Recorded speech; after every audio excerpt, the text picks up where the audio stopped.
We ready? We here? Yes, yeah. Yes. All right. What's up?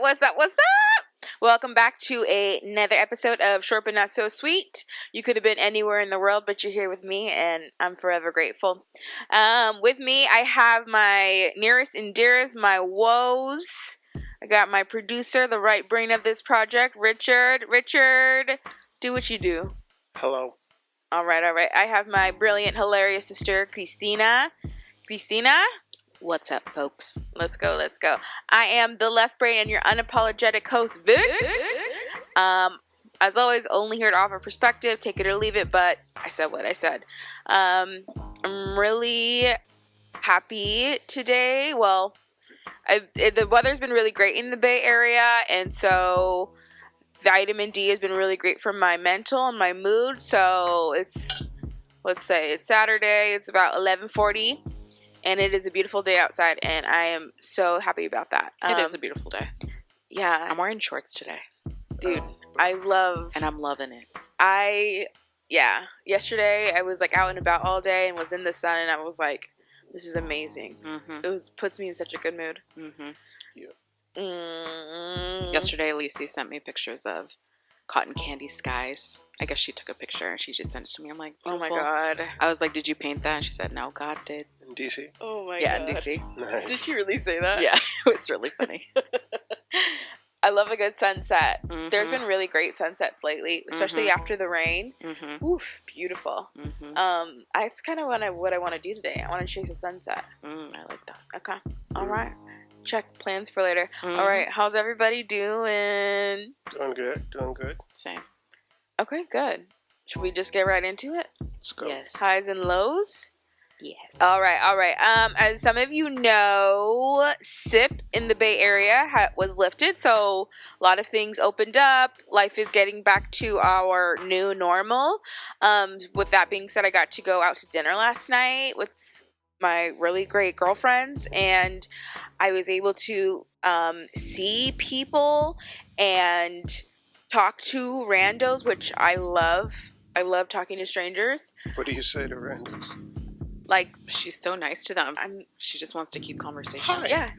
Hey, how's it going? I don't know. She makes a lot of jokes. I love randos. They think I'm funny. Okay. I got to flirt with the waiter, not because I was interested, but just because I'm bored and it's fun. It was so fun. So I feel like my social battery has been filled up. I'm recharged. I'm feeling good. Nice. It was one of my favorite highs. Yeah, my high was the manicure and pedicure we got before you guys went out for dinner. Mm-hmm. It was great. It was just like us and our girlfriends in the salon. That salon that was was cool. hella clean, hella prepared for. Yeah. I don't even know what they call it, new regulations. Oh my God.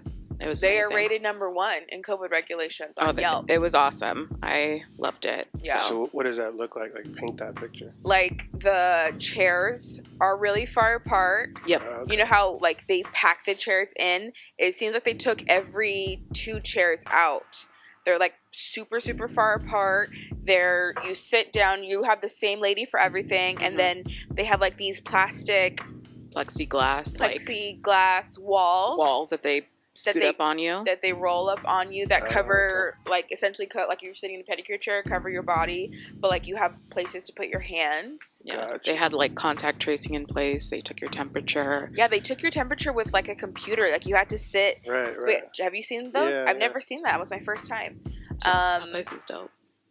Yeah, I felt really safe there, and it was good. Should we shout it out? No, Nah. Why? because All right, fine.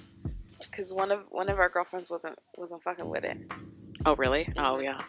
Yeah. Okay. Anyways. So we gonna keep it moving. now we gotta, it's a valuable Yeah. Valuable platform. Sorry, I was just trying to help the small businesses of San Jose. Yeah, Yeah, but we're a small business. shoot, you were right about that. You were right about that. Let me see. I also had like a stroke of brilliance. Well, Another one? Like last week? Or yeah, last, the one I just had. So last Wednesday you had a stroke of brilliance when you were listening to some song. Oh, Richard. Oh. Richard. You said I was in my car, I had a stroke of brilliance. I was listening to this song. Who was the guy? All right, y'all. I do have to retract a statement I said on the pod, on the nightcap. If you didn't watch the nightcap, you got to go watch it so you know what I'm talking about. Even though I'm going to summarize here, but you should still go see the nightcap. I was saying how this new country song really puts me in a great mood. I don't remember if I said stroke of brilliance. I just think that's Richard's very creative way of getting me to do this. You did. I edit the videos. I watched it. I said stroke. What was my stroke of brilliance about? I know, you were in the car. Oh, God. Okay. So I think the stroke of brilliance was that song puts me in a great mood. Anyways, that day, this artist of the song that puts me in a great mood got caught on tape by his neighbor saying a racial slur, N-word, hard R. Like, and I was... Damn. And I saw it on the Shade Room. Country Star uses racial slur on video, but I just kept scrolling because that's when I was getting ready for the nightcap. And of course, it had to be that one singer with that one song that I loved. So, needless to say, I ain't listening to that song anymore, and it's just so disappointing. Like, I know, like, and if you're following the pod, you'll see that I'm just getting back into my love for country music, and then this happens. Oh my God, I was mortified. I literally called you and I was like, oh my God, can you believe the one time I bring something random up and it has to be this guy? It's just such like, and of course his apology is like, Oh, you apologize? of course, like they're taking him all of these things down. I don't really remember. Oh, the DSPs are probably canceled. Yeah, they're It's crazy. there's consequences for his actions. I know, right? A novel idea. But he was like, of course the apology's like, I'm sorry that I used that word at that time. So basically trying to allude to the fact that he doesn't use it, and the one time he got caught on tape using it. But then it's like, no, if you used it, it's already in your vocabulary. Yeah, that's in like, that's not the word I think of when I really want to get somebody. Right. Like, I'll go with an imbecile or a fucking idiot, but I will never use that word. So it's weak. It's so weak. Like, you use it, you got caught on tape with it. Just say, like, yeah, I'm ignorant and I'm gonna do better. Right. Because I don't really think there's much more to do than that. But don't tell me that it's not in your vocabulary. Shut the hell up. Like, I did not fall off the turnip truck yesterday. So yeah, I gotta take it back because I'm not fucking with that. So don't not listening to that song. It's just so unfortunate. Like, shut up, people. Like, why do we still have this issue? Like, stop it. Especially like there's still hate. I mean, there's still hate. You know. Yeah, absolutely. But like famous people, that's the thing. But people, like, if you know you have a platform, you got eyes on you, like, do the work and work through your ignorance. Like, there's just stupid. For what? It's ignorant, it's disappointing, and it's just like, come on, man. Like, 2021. It's disgusting. So, yeah, I gotta take that back. That was my low for the week, to be honest with you, because I really like that song. And then, of course, the day I mention it on the pod, and the day I just skip over a story because it's just like, okay, yeah, of course. What else is new? And then it was him. So that was my low. It's just disappointing. Super disappointing. Yeah. I mean, it could have been anyone, but it's always just like, what the fuck? Like, why? I do remember me and Richard both telling you, or like side-eyeing you about your country interests. Yeah. So I know, when we talked about the other day how, like, in country music there's just that undertone. There's always an undertone, just Proud Boy undertone. Yeah. It's disappointing. But yeah. Not fucking with it. I can't. I will not. But good job confronting it within yourself. Yeah. Naming it now. Because it's so easy to be like, okay, but I really like this song. And it's like, no. Every time you play that, like, it's getting streamed, it's getting his numbers. Like, yeah, that's fine. Like, cool, you like the song, but you gotta move through it. Like, no. We ain't doing that anymore. And especially when it's followed up by such a weak-ass apology. No. Do you think this is an instance where cancel culture is, like, justified? Yeah, hell yeah. Bye. Okay. Huh. What do you think, Richard? No. Interesting. And if you don't know, I'm a black man. People. But I don't think, like, I think there's opportunity to learn. Like, I'm sure he knows. You know what I'm saying? Yeah. Like, Even, I see your point, but even with knowing the fact that if you say that word, it's already in your vocabulary. right, but it's in everybody's vocabulary, right? Everybody knows that fucking word. But, yeah. You choose to add it into your daily vocabulary. But it's not until you witness impact, like, or close to someone that's impacted by that, where you kind of realize how impactful that word is. Yeah. I think he knows how impactful that word is. Yeah. And I'm not for, like, crucifying a person for a mistake. Like, people make fucking mistakes. There are very few things that are like unforgivable. Mm-hmm. And you think this was a mistake? Fuck yeah, it was a mistake. What was the mistake? Getting caught on tape or using it? Using the word. But if it's a part of your daily life to use that word, is it still a mistake? Yeah, it's a mistake. That's interesting. I don't see it as a mistake. It's still a mistake. Like, whether you meant to do it or not, it's a mistake. Like, you shouldn't, you made a mistake. But when Poor you're judgment. choosing to engage in a bad behavior over and over and Constantly. over again, is it still a mistake or is it an active choice? You can choose to make a mistake. Ooh, okay. That's a good point because I didn't even think about it that way. But you're right, we can't choose to make a mistake. But in my view, I think he's making a daily choice. And at some point, your mistake choices after mistake after aren't mistake. mistakes. Right, he's making mistakes daily. I mean, we all make mistakes. But the thing is, like, we can't live in a society where we can't teach people. Yeah, I think, just don't fuck with that. I think you're also really forgiving. So I see, like, the forgiving side of you, but I'm like, nah, fuck that.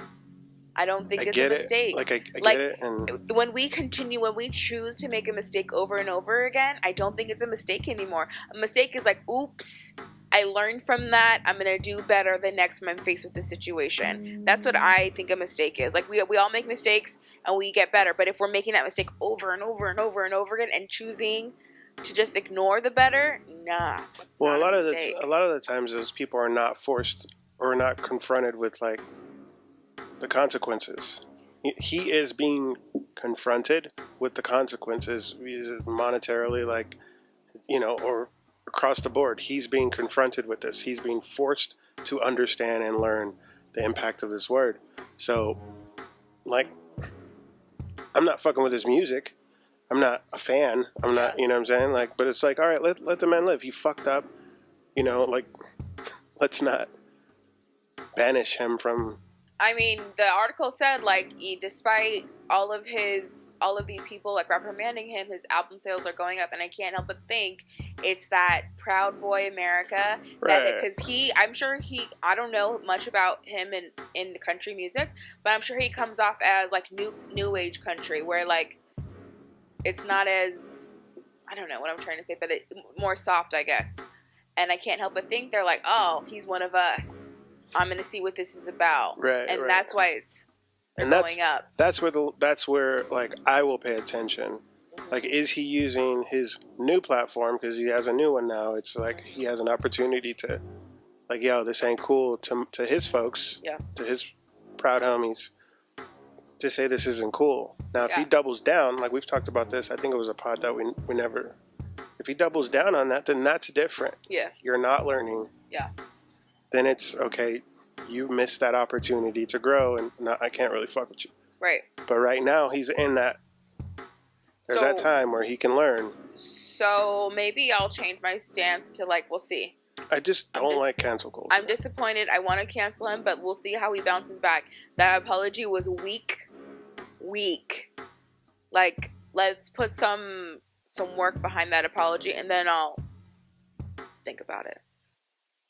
Not that my opinion matters for much, but in my head, I would just like to see what the work is. Like, what do you do after, or is it just something? I think your opinion matters a lot. I think you represent a lot of people that. I mean, like, to this guy. Oh. What is my opinion? No, he really should be concerned. He should be concerned with each of our opinions. Like. Yeah. Because we have a platform, or because we matter? He's an entertainer. So all these entertainers, like, it's one thing to. When you hear, like, you know, I don't care. Like, even I say that sometimes. I don't care. You know, you care. Yeah. You care to an extent. You know, yeah. Maybe not during your creative process, but you care. You know how you're perceived, or you care about your image. You care about, like, he cares. Like, you sang his praises 4 days ago. Now you're not. Yeah. He should give a fuck about that. Yeah. Okay, that's fair. I see that. Yeah, I'm not fucking with it. Come back better. Let me see something. I want work behind the apology. I agree. I think anyone who gets caught for that, they apologize for, like, oh, now I realize that's interesting that the you impact it had. Yeah, get caught. Right, because you did that all the time. Yeah. Like, I think what you were saying earlier about it being in everyone's vocabulary, I'm not going to say everyone. I think large majority people know the word, but it's not part of their vocabulary. It's content knowledge. And that's what I worry about this guy. Do you not understand the history behind this word? Do you not understand the dehumanizing nature that it inherently holds? Yeah, I considered vocabulary in that sense content knowledge, but that's a better way to say it. Yeah. That's a great way of saying it. So I'm like, do you understand that? Right. Do you know the history behind that word? And by learning the history of that word, are you changed fundamentally? Because if you're not, then I don't think you've learned the lesson. Right. And that's what I'm looking for too, the fundamental change. Like, this is the time for him to learn, and he's getting, like, there's input from all angles. Like, let's see what he becomes. Right. As a celebrity, though, I worry: do you get caught up in the impact that you saying that word has had on you, or are you looking back to the impact that word has on the people that it goes against? It affects. Do you understand your impact in using that word, or are you just understanding, oh shit, this fucking sucks? Like, I think that's the one. Oh shit, it sucks, but you're still forced to hear those people out that it affects. You know what I'm saying? Like, I hear what you're saying. Like, it would be nice if it came from a place where, like, oh man, I really impacted some people, but it's probably not. It's probably, this is impacting, like Vic said, my streams, my fans. You know, like, I'm getting canceled. Right. Either way, you're being forced to confront this shit, and you're gonna learn. Yeah. So I don't give a fuck how you get to that point, but what is he learning? What is he learning? Is he learning to hide it better, to not get caught saying it? That's or is what we're he saying. learning not to use it? I hope he's learning not to use it, and I hope he's learning the impact it has on people. Yeah. And the context that it was used in and where it came from. And not just black people, not just African Americans, like people of color who we stand next to people black people, and we're like, nah, like, we're not gonna do this either. Like, I'm like, you and I are not black, but we are greatly affected by it. Right. When anyone does it, and that is the importance of, like, standing in brotherhood, sisterhood, standing in unity against this shit, because I think that is literally the only way we can beat it, is when some people relate better to other people, right? Like, sometimes, like, we have to stand with one another and relate to one another and, like, take on that I don't want to call it a burden, but, like, that burden of hearing it and having it affect you. I don't mean burden like that's tough, but fine. Like that cross to bear. It is a burden, and I think you said it excellently. All right, well, yeah, it's unfortunate. That was my low, because it's so much deeper than just saying the word and it being out there, and now I can't listen to this song that I loved. It's about, what does it mean? Yeah, damn, still? Yeah, like stop. Okay, but what about you, Christina? You want to check in? Highs, lows? My high was the mani-pedi. Okay, yeah, you said that. Okay, Richard, I'm going to tell you my low story now, which is a story I told you about earlier. I told you I was going to tell you. All right, so if you've been keeping up with the pod, you know Richard has been encouraging me to take a lap around the grocery store in efforts to, you know, maybe spark a connection, Just see what's out there. Spark something, just as, you know, a way to get out there and have a genuine, authentic interaction. It's the only thing that's open. It's a new club. Exactly. So, really is. so I made it my be popping in there sometimes. yeah. So I made it my mission this week to give it a go. I decided not to do it at the grocery store, though. I was going to do it at my local trail.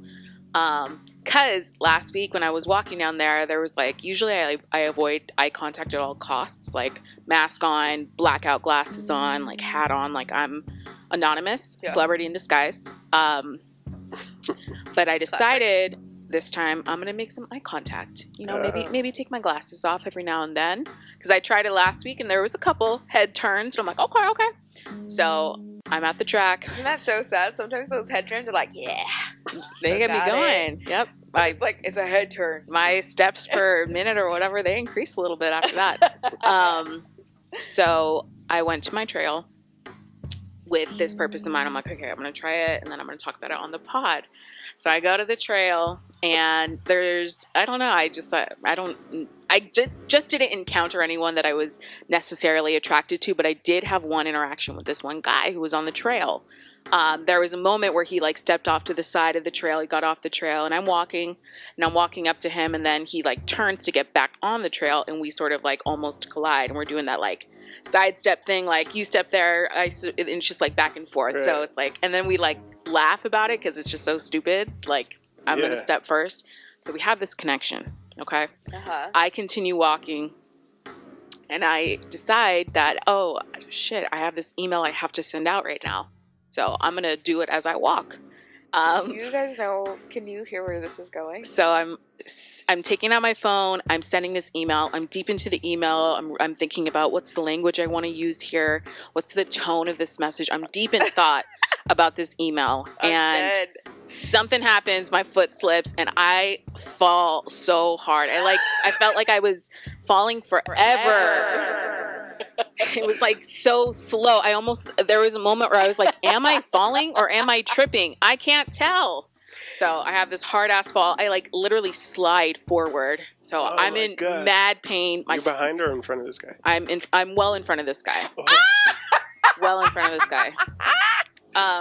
Wait, my glasses come off. My phone like goes 10 feet in front of me. How did you get so far ahead of this guy? Because I walk fast and he's like just there. You are a fast He was taking pictures of like trees and stuff. So he wasn't like working out. He was strolling. Got it. And you were there for a purpose. Got it. Exactly. He was literally wearing jeans. Okay. And I'm there. On the trail? Yeah, on the trail. It's a nice like walking path. It's like it's just like a woodsy.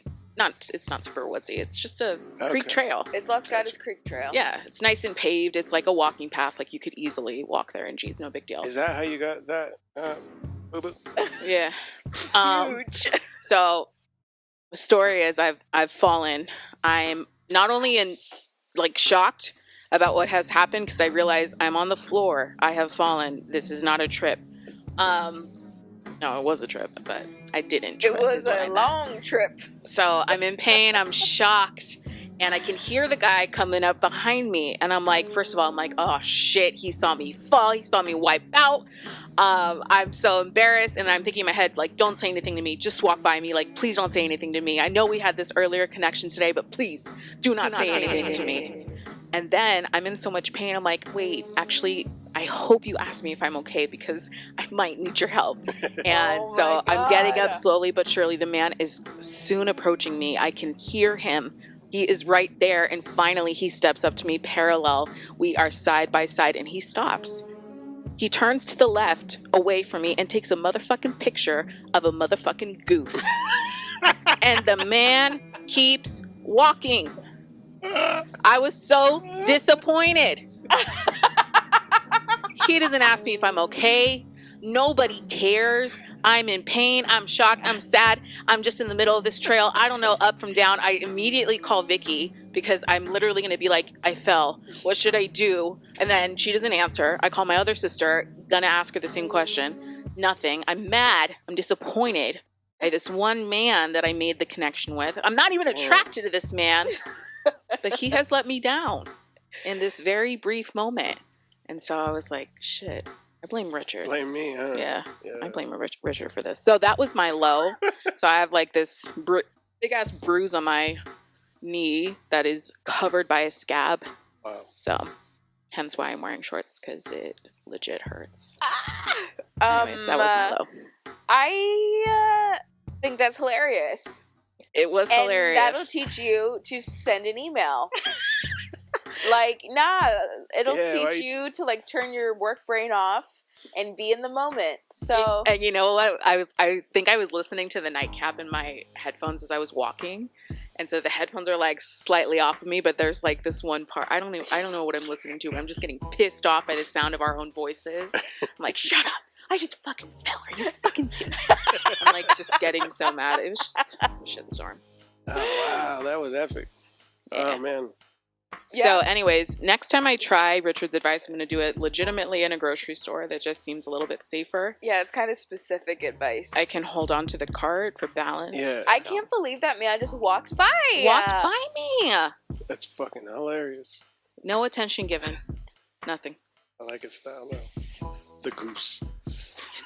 Like I like his style in the comedic sense. Like if that was like on a show, that's freaking hilarious. That's definitely something. But in the real goose life, had more concern. But I think that is a good depiction of like how some men are today. Did he run? Did he run towards you and then just turn and look at the goose? He wasn't too far behind me, so he saw me fall and he saw me struggling to get up. But okay, Richard, in that case, you had this. We're going to play your imaginary. You had this side shuffle thing. You see that girl fall. Uh-huh. What are you doing? Me? Yes, you as you. I'm going to help. Right. Like me, like I like the in real life stuff. So yes, I'd be in like, real life. I see that as an opportunity too. Like, oh shit, I can help her out. That's good perspective. Okay, but I think this is a good example because you don't know what men are like these days. That is what they're like. Like, see the girl fall and keep it moving. I don't know. I think most people would have been like, "Are you okay?" Okay, some men, a niche market of men. But I do think it's interesting that this one man that I happen to have some sort of interaction with was the man who was offered the opportunity to help me, and he did not. Yeah. So, I mean, I think if it had been someone else, they would have asked if it was okay, but I thought it was interesting. Maybe he was trying to, maybe he was thinking about your pride. Maybe he was like, maybe I just... Okay, then keep walking. Don't stop right next to me and take a motherfucking picture. I really think he was oblivious and stupid. Oh, like, just keep walking. He parallel to me. He's right there. I thought he was stopping to ask me, but no. I can't believe that. We're gonna have to write that one down. It's a keeper. Yeah. It's a good one. That's a good one. Okay, I'm sorry that happened to you. Yeah, so that was my low. Yeah, me too. That sucks. I'm sorry. It was pain, it was embarrassment, disappointment. But I'm telling you both, that's not how it is, man. Yeah, that's good. But how do you know, Richard? You're not in our shoes when it comes to dating. But I think there's a lot to be said that weeds out men in life that you want. You don't want a man that's going to walk by some rando woman and not help them. And you've seen that, yeah. Yeah, like, okay.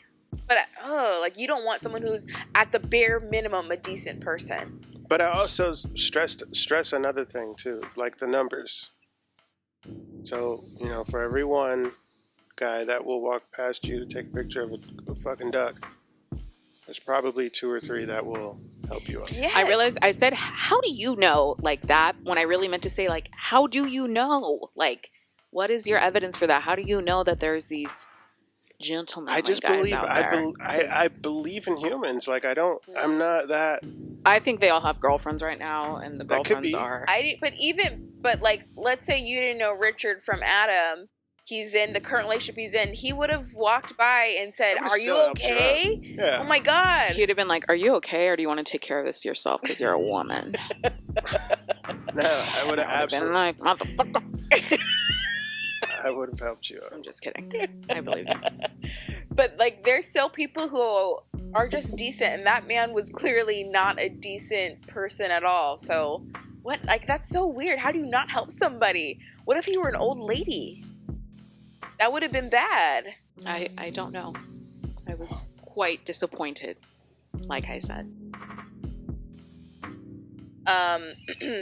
Okay, well, anything else happened this week? Another high. Earlier in a previous episode, we talked about like conflicts in relationships and sort of like the new places that takes you to. I had a conflict in a relationship recently. You want to talk about that? Yeah, it was just it was a friend who's also my colleague, and we had like a rough meeting where like we both had to be very real about what we need and where we're at, and that it led to some tension. But the tension was released this week, I think, just from, I think both of us didn't want to have tension. I think we just both wanted to be heard and wanted to be understood. Yeah. But it felt good to like go back to normal this week, and just Dude, like tension with people you work closely with is so awkward. Yeah, especially now when you're like working remotely. It's so hard to have connections with your colleagues. It's so easy to misread their tone because you're doing most text, email, Zoom, whatever. Yeah. And this colleague that I had tension with is a colleague that came onto our school this year. So I've only interacted with her in person a couple of times. Yeah. Our whole relationship is via Zoom. Isn't that weird? People that you just started working with they don't really know your mannerisms. Yeah. Like when you meet them, you're genuinely going to be meeting somebody new. I know. When I met her for the first time, I was like, oh my God, you're so tall. Yeah. I was just like, I was not expecting her to be so tall. That there's some people that we know right now that we don't really know how they stand next to us. Yeah. How they tower over us, over me specifically. I think it's so interesting. That's going to be like a new thing when everything is, released. Yeah. Like, even not seeing Richard for so long, I forgot how much taller he is than me. He is pretty tall. How tall are you? 6'4". Yeah. Jeez Louise. Yeah. That's over a foot taller than us. But you know what I used to do when we weren't friends? And I like... Oh. For food, sir? Hold on, we got a break. We got sushi coming through. Thank you. You too. Uh-oh. Are you talking to me? No. No, we can keep going for a little bit. I'm not at my peak hungry yet. I feel like your makeup's all over that mic. I'm very distracted. It is. Richard called it the ombre effect. Yeah, there's... Oh, what I was going to say. When you and I... Okay, we had to stay 6 feet apart, right? And I would think, Richard's 6'4". Could Richard lay down right here between me and this human being? And if I was like, nah, probably not, I would back up. So I had a measurement in my head of what 6 feet apart is. I still do it all the time. I always think, could Richard lay down right here? No, I gotta back up. Do you guys feel like the stickers that are 6 feet apart? No, they're not 6 feet apart. They don't look 6 they're feet not. apart. They look like not. 5 feet apart. Dude, not even. Sometimes I 3-4 feet. I'm like, that's not 6 feet. Richard definitely cannot lay between here. That's literally how I do it. Yeah, dude, they're hella, at the nail salon last night. What? They were not 6 feet apart. I was like, these are way too close. Yeah. That's 6 inches. That's the stickers, people. The chairs were nice and far. The chairs were great, the stickers. But I think, at Safeway, for sure they're not. Or at least it seems that way. But I just kind of do my own 6 feet. If I feel like it's too short, I back it up. All right. Y'all can back it up from me. Yeah. Do you guys want to know a funny interaction I had one of the first times that I went to Safeway after shelter in place? Mm-hmm. Okay, oh my God. Yeah, this is good. So I was having a lot of difficulty recognizing people with the masks on because it was the beginning. It must have been May.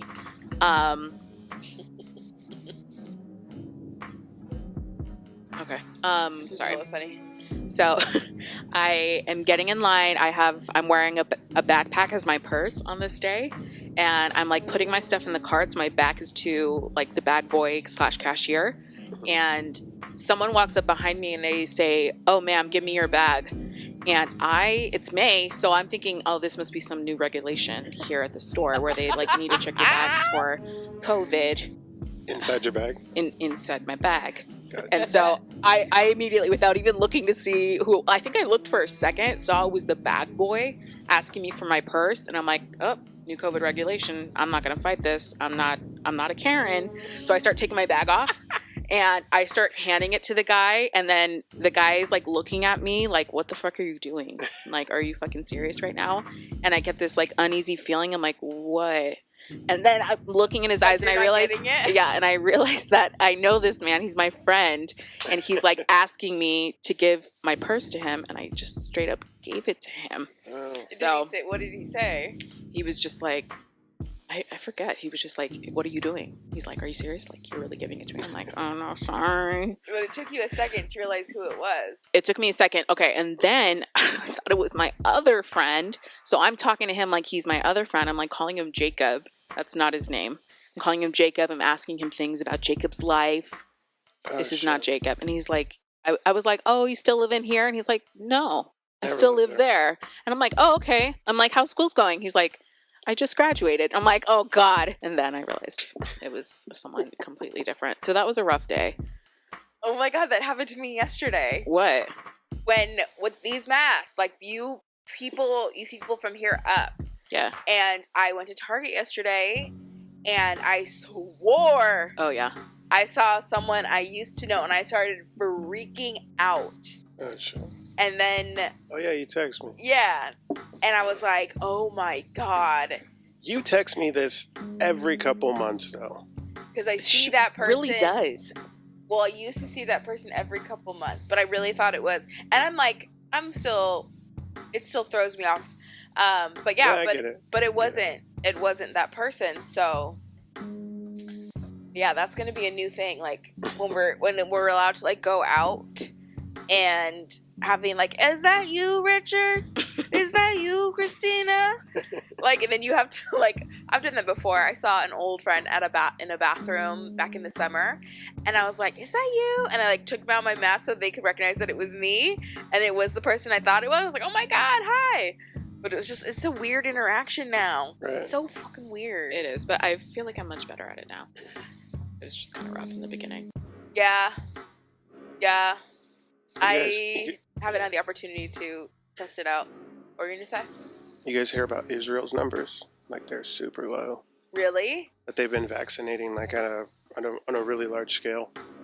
And it's coming down. That's awesome. That's awesome. Yeah. That makes me very We've never excited. talked about it. Are you guys going to get vaccinated? Yes. Yeah, I would. Yes, I will. I would. I've been trying to. They make it real hard. Yeah, and I think that was, I believe in like what they want to do, like why it's so hard, because like all the other people should go first. I agree, and make those vaccinations super accessible, so that they can get it. There's no reason why we should have a shortage of vaccines, other than, honestly, I think capitalism. Like, there's no reason why Yeah. we can't have enough that's vaccines. the deal? I think that's what the deal is. Because these companies that have a vaccine could release it to other pharmaceutical companies, and everyone could just be making it. They're like They could gatekeeping the formula. Right. Okay. Yeah, share the formula, let everyone make it. Don't just be trying to make a buck on it. Like, this is the pharmaceutical Johnson industry. & Johnson just came out with theirs, or they're starting to yesterday. They like approached the board like, hey, I think this is ready. And I forget what's different about theirs, but it's One shot. Yeah, it's one shot. It's one shot rather than Okay, two. that's what it is. I thought that's what it was. I didn't But want I to say think a that. couple weeks ago, well, no, I don't want to, because I'm not 100% sure. That's pretty irresponsible. But yeah, it's a one shot, and like Moderna and Pfizer, they're 2 shots. Yeah. Yeah. I would absolutely get vaccinated, because that means I'm that much closer to protecting people I love. I would never, like, my worst nightmare is to, get it and then unknowingly like go see my parents or my grandparents or you, and you Right. take it home and spread it Right. to Allie, and like no. Yeah. And I hear all the arguments. I hear all the conspiracies, but just get vaccinated. Like, come on. Yeah, dude, like, I have gotten pretty wasted at Trace Gringos. So, like, It's a little more risky than a vaccine. yeah, like, I've had 4 Locos in my lifetime. Like, you know what I mean? Like, yeah. I've definitely spent the night some places where I probably shouldn't have, didn't die. Like, I'm not scared of the vaccine. Yeah. Taking a Molly, I wasn't really sure. Right, of. like we've all like gotten into stuff that we probably were like, oh well, like Yeah. This is straight up poison, but let's give it a go. Let's do it for the memory. Like everybody's like been to a college party, okay? Right. Like stop, Everybody. like don't this like whole holier than thou. Not gonna put anything foreign in my body, girl. Shut the hell up. Right. Like, just put it in perspective, like. Really put it in perspective. this is not the time to like. This is not the hill you need to die on. Okay. No. Not the hill. So let's keep it moving. Right. But I would, yeah. I wonder if the shot hurts. You know, like sometimes needles are like thicker and longer. I think it's a regular shot. It is? Yeah. Okay. Well, I'm ready. I remember the first time, my first memory of getting a shot, my dad had taken me, and the girl before me was screaming. And I was like, looked at my dad. He's like, it's going to be okay. And I took the shot, and I was so nervous, and it was fine. And I was like, yeah. And of course, my dad praised the hell out of me. Did he bribe you? Did he give you anything after? I'm sure. He just distracted us. Yeah. That was the key. I'm sure he took me to McDonald's. Wendy's, we used to love getting Frosties, so I'm sure he did that. Oh, that's key. But I remember being like, I can take this like a champ. And ever since then, I'm not scared of shots because I like that forming moment as like a 5-year-old in Kaiser on Santa Teresa. Same, Yeah. and I still can't look at the shot being given to me. I will look away. But are you scared of shots? No, I just will not look at it. Oh, yeah. So I think that's key right there. If you don't give your kid a Frosty or an ice cream or some candy after a shot, then You're doing you're it wrong. a horrible parent. I know, right? Like, come on. Reinforce that shit positively, at least. Dang. But yeah, that's so. Shots were never a thing. I've had a Spinal Tap. That shit was terrible. That's wild. That was, Really? Yeah, what'd you have a spinal tap for? And why don't you know about it? I don't know what ailment it is for. Which one? It was when I got that weird thing. I woke up one day. I forget what it's. Yeah, the paralysis on the left side of my face. I forget what it's called. Oh, it's Bell's palsy. Yeah, Bell's palsy. It was Bell's palsy. How do I know that? Because I've talked to you about it before, and I didn't know what was wrong with me. I have a picture of me. It was around my birthday, and I had went out with my friends, and we ended up at Denny's, and there's the picture of me smiling, and it's like I look like I'm like grimacing. Wow. And I was like, that's weird. And it just came and went? Well, the picture was the first sign. It started to happen, and then one day my roommates were like, Vic, what's going on? Why do you look like that? And I couldn't figure it out. Huh. I remember you picked me up from the airport, the Oakland airport, and you looked weird, and I was like, I knew you had it at that time, but I think that was the first time that I noticed just how paralyzed one side of your face was. Bad. Oh my god, I'll show you the picture later. And it just went away. Well, no, I had to be put on steroids. I had to get no one knew what was wrong. That's when I had to go to the Oakland Kaiser and get a spinal tap. That's interesting. And that's how they figured it out. And then they put me on steroids. I think I did 3 rounds and I was Gucci.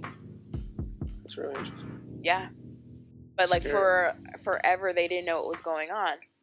Vicky's had a lot of ailments that have kind of funny stories. Always. I don't take care of myself.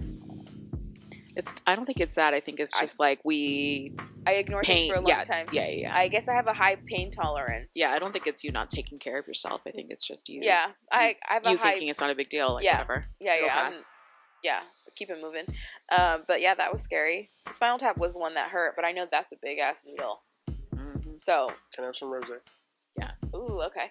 All right. Maybe we'll break and do sushi, and then we'll go into Black History. Oh. Let's get into God. let's get into our Black History spotlight. What? I don't partake in that. Are we good to go? Do we need to talk I'm about fine. this? Are you okay, Richard? We're getting into Black History, Richard. For sure. You ready? I'm gonna go first. Go for it. All right, y'all. As you know, it's Black History Month. We want to honor that on Sorp and Not So Sweet by doing a spotlight on some African American heroes in history that you probably haven't heard of. Maybe you have. If you have, that's cool. But I'm trying to look for people I haven't heard of. My spotlight today is for Marshall Walter Major Taylor. He was an American who dominated sprint cycling, which was predominantly a white sport back in the late 1800s, early 1900s. He won his first amateur race at age 14. He then went pro 4 years later. He competed in races in Europe and Australia, and he became the second black athlete to win a world championship in any sport. He's doing all these amazing things while battling pretty severe racial prejudice. So like I can't imagine like succeeding in a sport that's predominantly white in a world that's already in a country where that's already like super racist against black people or people that look like him, and then he's just like killing it at this sport. That's kind of weird. Like, you know what I mean? Like when you think sports, you think football, basketball, baseball, then it's like there's cycling. Right. So I think that's cool. I've never heard of him until recently, and I thought that'd be a cool spotlight. Dope. Like when we think of bike or cycling now, who do you think of? Lance Armstrong. But it's cool that there was an African American who dominated and actually did really, really well. Nice. Love it. All right, Christina, who's yours? All right, I want to talk about Phyllis Wheatley, who was the first African American published poet. Cool. So she lived during the time of when slavery still existed. She was an enslaved person given the opportunity for education. Nice. She took advantage of that education and wrote all of these poems, all of this literature that got like a lot of recognition, and people really took notice of it. A lot of people like stood behind her and was like, yes, she wrote these. And so she's a badass. Anything that we would know today? I'm not sure. I encourage you and all our listeners to look up Phyllis Wheatley, look up her poem and her literature. All right, cool. That's a good one. Dope.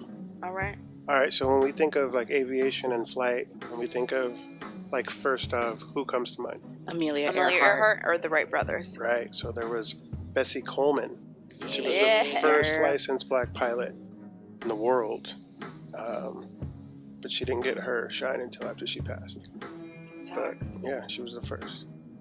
That's amazing. Dope. I love that. I've heard of Bessie Coleman before. Me too. It's a good one. It's a good reminder because I piloting know, I thought I was being all slick naming a woman first, and then I got schooled because he named a black woman. That should have come to mind, but no. A white woman did. Yeah. I blame our education system. For sure. For sure. Can't teach what you don't know. Exactly. What we don't explain. Can't learn what you're not taught. Can't learn what Exactly. you're not taught. That's right. Let's I'm ready for some true crime. Oh. Okay. Yo, I gotta say, talked to a couple friends, talked to my girl, and they're all super into your segments. That's what I love to hear, people, because it is truly interesting. And you do a nice job. I like that you prepare for it. You like really think about who you're gonna do. I'm only choosing my favorites. My favorite stories. It's like inappropriate to say my favorites. I'm only choosing my favorite stories that are intriguing, interesting, have either really mad endings that like enrage me, or endings that I feel are, a good end to the story. Okay, well, we're into it. All right, for this true crime story, I'm actually going to start at the end. So I'm going to talk about the allegedly final crime of this individual's crime history. And then we'll get into the focus of this character. But I do want to name that I got all of my knowledge about this particular person from Ashley Flowers' podcast, Crime Junkie. One of my faves. Love it. got it from there. Also, True Crime Obsessed. Shout out to y'all because I learned a lot from you guys, and this is something I had never heard about prior to this year. So, True crime or this case? This person who is a serial killer. So, we are talking about a serial killer today. But in order to know the story of this serial killer, we are going to start at the end. All right. This story begins with a young woman named Samantha. I think her name is Samantha Koenig. I don't know if I'm saying that right, but we're going to call her Samantha. So Samantha is this young girl, I think she's like early 20s, maybe late teens. And she's just working her night shift at this. It's like she lives in Alaska and there's these coffee like drive-throughs. Like I've seen them in Washington a bunch, like really just small coffee shops. So she works at one of those and hers is open late at night, which is probably like 9 p.m. It's like always night in Alaska for half the year.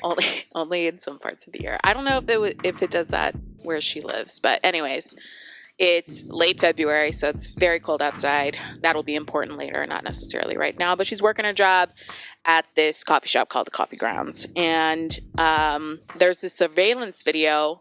Actually, before I talk about the surveillance video, let me just explain what happened. So she's working her shift. Her boyfriend's supposed to pick her up. And her boyfriend gets this weird text from her saying like, oh, I'm going to go hang out with my friends.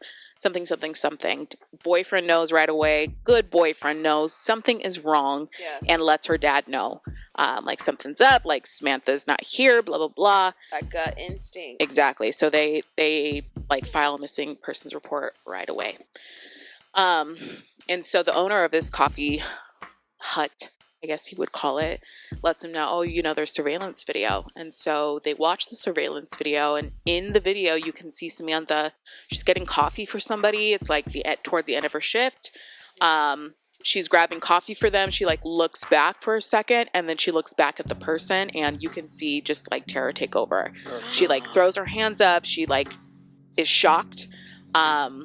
And then you immediately see her starting to turn off all the lights. You can kind of see something in the window. You can kind of see like there's obviously someone there. You can see like an arm, but you don't really see much detail.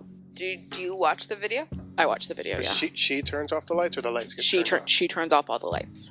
Obviously, this person has told her to turn the lights off, so she turns the lights off. Right, so they can't see anything. The video is like 11 minutes long, so like she like crouches on the floor. The man eventually, well, it's gonna be a man. So the man eventually comes through the window, like crawls through the window and enters the shop with her. Because it's dark, you can't really see what's going on, but you do see some sort of interaction. She's like crouched on the floor, like sitting on the floor, and he crouches down there by her. I don't know what he's doing. I can only imagine what he's saying to her, what like terror she's feeling in that moment, like the creepiness of the situation.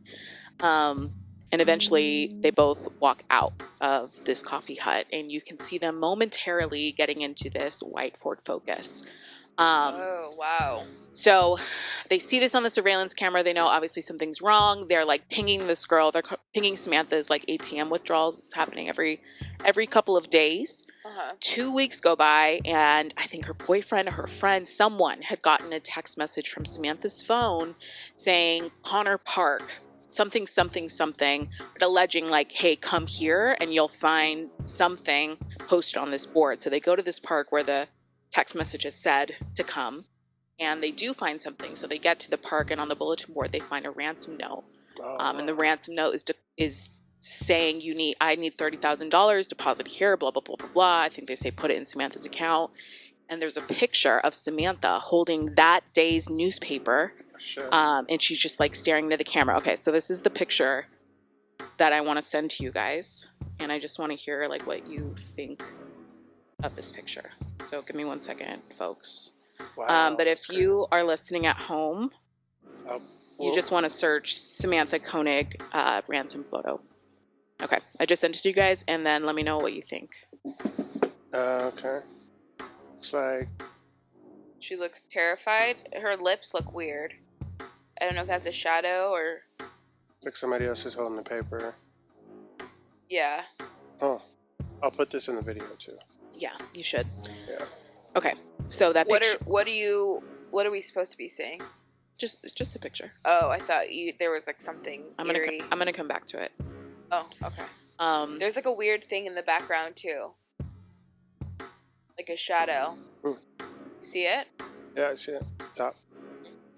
Anything else you want to name? Greeks face new austerity. So she's from Anchorage. Anchorage, Alaska. Or somewhere that Yeah. gets the Anchorage Daily News. It doesn't look like it's her arm holding it. There's something weird in the background at the top. And her face. Something around her lips, but I just don't know if that's the shadow of the picture. Richard, anything else you want to say about this photo? No, it's black and white. All right. What am I missing? Nothing. Okay. You're not missing anything. You just don't have the details yet. Gotcha. So, crap, where was I? So they find this ransom note. I think the family ends up paying the ransom or like ends up depositing it. Whatever, it's not important. But the police are like literally one step behind this person because they're tracking the ATM withdrawals. But the problem is like once it happens, they're immediately alerted, but you got to get someone there. So they're always a step behind. But then the ATM withdrawals start leaving Alaska and going south into like the continental United States and like it ends up in I think Arizona, like New Mexico, and then in Texas. And so this like APB, I think that's what it's called, but when they like alert like this is a suspect we're looking for, comes out and they like mention the Ford Focus. They mention a couple of details about the connection between like Alaska and. Sorry to interrupt again. Yeah. How many days is this? Because like to get from Alaska to the continental United States, you have to go through Canada, right?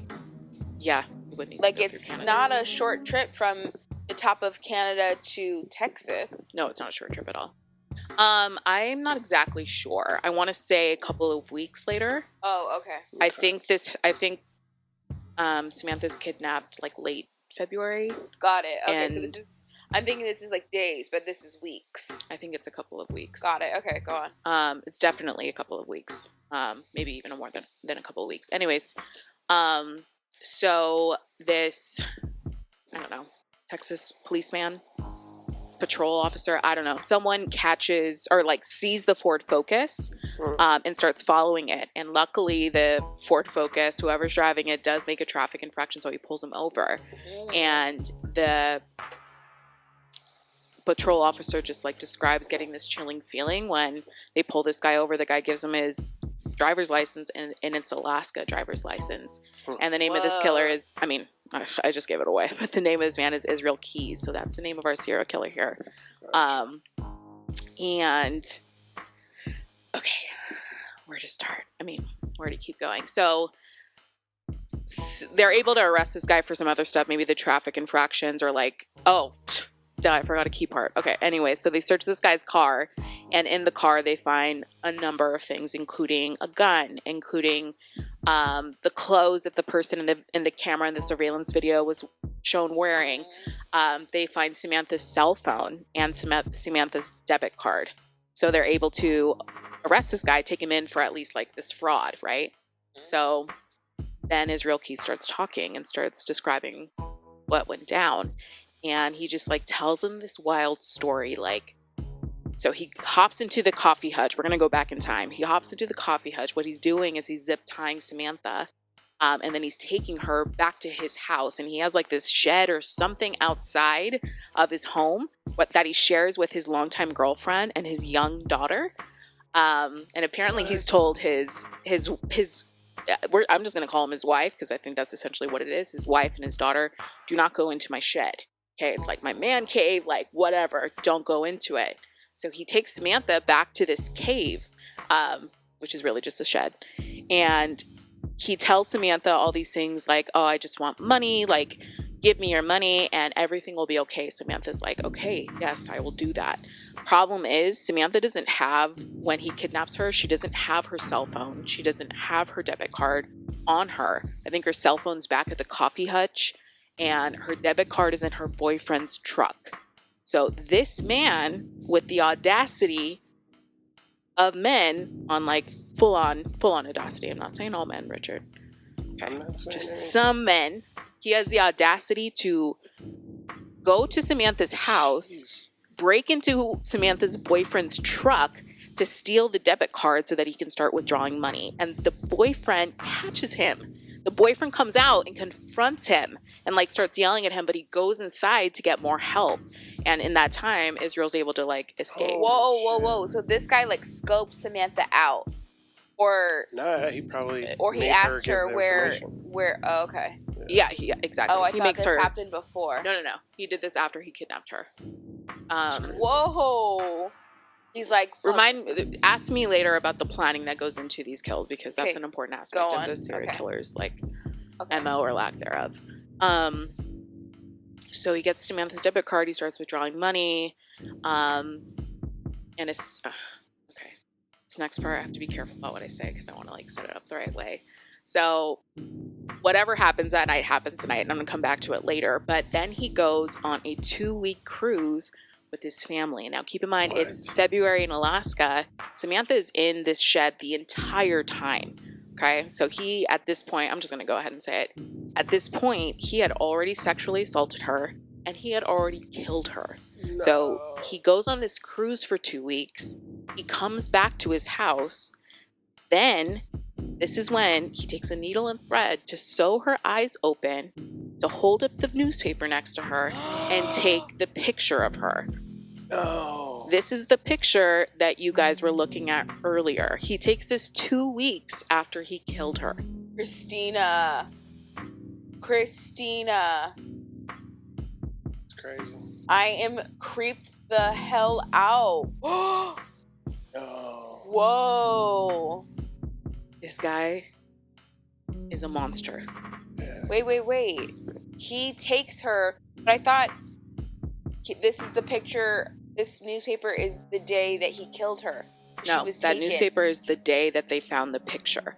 I think it's like March 7th or something. No, this is way after. So 2 weeks, like 2 weeks, so 2.5 weeks he after. He was like sending this out to be like, she's still alive, give me my money. Right. Exactly. So I think the family pays at this point, but later on they realize that this is a photo of her dead. Because it's so cold in Alaska, she was like frozen in this shed. And I don't know what he did to like get her to be able to do that, but he literally had to sew her eyes open. But she's like, doesn't look dead. Well, she kind of does look dead, but she doesn't look decomposed because it's so cold. Wow. So she was like essentially frozen this entire time. And that's just the beginning, guys. I'm telling you, that was the last crime he was like convicted for. But this man is revealed to have been basically on the prowl between 1997 and 2012. Whoa. And he is, like some suspect, he's probably the most prolific serial killer in U.S. history. He is the man. If you guys remember our first episode, we talked about like a serial killer who buried kill buckets all around the United States. So this is that guy. So he was like a meticulous planner, and he also traveled a lot, I think, because of his work. Traveled all over the U.S. and sometimes on these trips, sometimes he would kill, sometimes he would bury these kill buckets in preparation to kill later on. He would come back to these buckets like 2 years later, and they had like gloves or rope or tarp or guns, whatever it is that he needed, whatever, to kill these people. And like, he didn't have an MO. He didn't have like a specific person that he killed or went after. It was more of like, this is a place that I know pretty well, so I think I can get in and out pretty quick, plug in whoever, and I'm gonna kill them. What I hate about this guy is like the FBI interviews and like the interviews that have been released, just the arrogance and the hubris of this man and the way that he talks about what he did and the way that he is almost like telling the police how things are going to go down, and how he wants this case to be informed. Like, he doesn't want any details released to the media. He does not want his story sensationalized. He doesn't want his daughter to find out about what he's done. Is that narcissist? What? Yes. Complete narcissist. Like, I think on a mentally sick level, narcissist. Yeah. And Vicky, like, this guy, like, in the interviews, he reminds me of someone that I know. Like, the way that he talks, the way he talks about himself, the way that he like detaches himself from what he did, and the impact it has. It's like he's conscious of what he's done and he's conscious of the impact of it, but he's so detached from it. And it just reminds me of someone I know. Who do you know? Should we be worried? No, not Can you anymore. guys hear me? They're not in my life anymore, so whatever. I am having a hard time figuring out who it is, but I think I do. Do I know him too? Yeah, you know him too. I'm going to show you an interview, and you're going to be like, he sounds like this person. Anyways. It's crazy. But yeah, this guy was sick, and he Super doesn't want sick. his details told. He did sick other things that I'm going to let listeners go ahead and look up on their own, or you can listen to any of the podcasts that I cited to find out more details about what he did. But he was a sick individual, and he doesn't want them addressed. He withheld a lot of details as well because he doesn't want the details released and sensationalized, like I said earlier. And he says, everyone that I've killed is still a missing persons case. If you knew the details of what I've done, there would be a lot of unsolved mysteries solved. And police believe that. They believe it's true. Ashley Flowers has a couple other stories on her podcast that she believes are attributed to Israel Keys or that are suspected to be related to Israel Keys.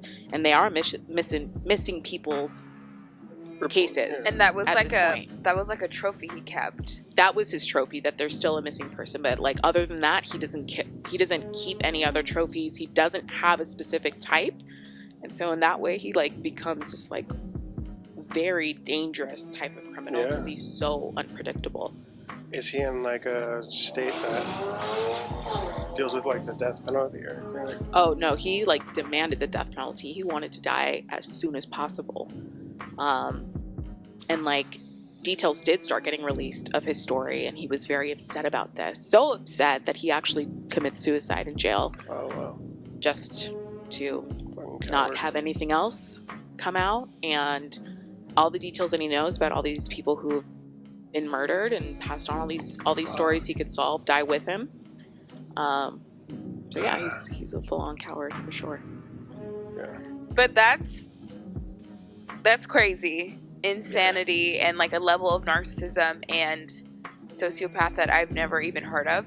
It's crazy. But there's a lot of parallels to it in our real life. Not to that extent, but double lives. How many of us aren't being fully present in all of our relationships? But there's the fine line of being yourself and knowing when to not show certain parts of it, which I guess isn't really a double life, but there are people that are out there doing whatever they're doing on the dark side of things, and then the light side never sees the dark. You know what I mean?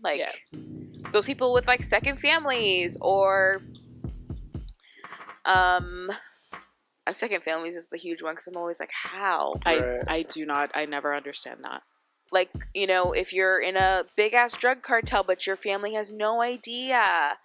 I've had experience with that where I've picked up on some weird shady things, and I'm is that what's going on? All the signs point to 2 cell phones. They take 1 cell phone, never with anyone else. They take a phone call away. Weird things, money. I've experienced that where it's what the hell is going on here? Right. Something's weird. But for sure. Hey, you guys see that doc on Netflix? I don't know the name of it, but essentially he had a double life with some chick. Ends up killing his wife. What? And his daughters. Oh yeah, Chris Hadfield. Yeah. American. Yeah. It's crazy. That story is crazy. I hate that man. I think it's let me make sure his name is what I just said it was. He puts him in a tank or something. Yep. That man is. That documentary is crazy. But as that documentary came out this summer, there was more details that came out that the girlfriend was aware. She knew something. That she knew something. Right. How do you go along with that?